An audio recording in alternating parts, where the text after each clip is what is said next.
true or false, I think that you get stronger from every failure. I mean, it sounds good.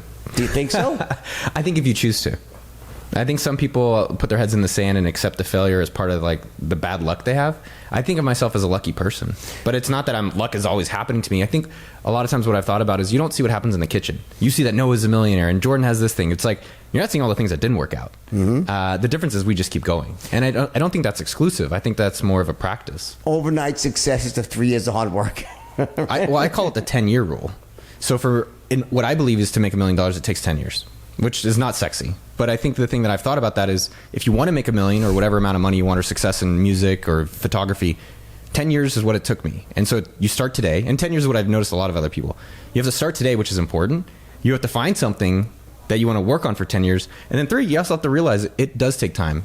I will say there are easier ways of making money to get it done sooner, but I think some people expect it to happen immediately.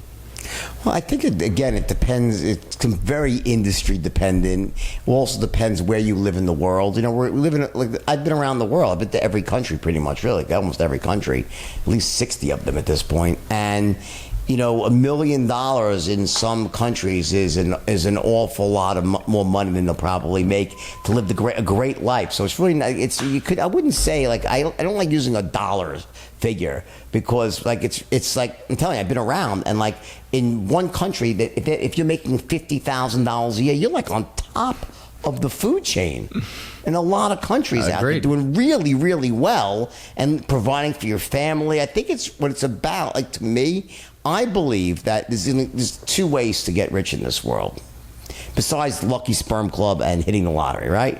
One is to own your own business, of some sort of business that you own, all right? Or where you're getting equity in some business, whether it's through stock options, but, a real equity slice. That's one. The second way is as a salesperson, where you're a commission-based salesperson, because then you own your own. It's like, as a commission-based salesperson, you really own your own company.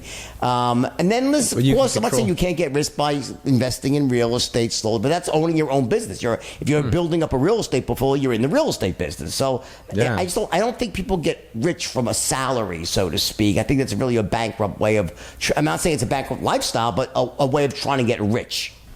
Yeah, no, I think that's a good point. It's funny, one of my previous companies that I started was payments for Facebook games. And because I was the owner, I got equity.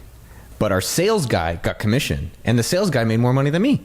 So as you said, I was like, yeah, fuck being the owner. Because I think what's interesting about sales from the perspective you're saying is there's no limit to your upside. Right. And that's really what you're aiming for in business. Exactly.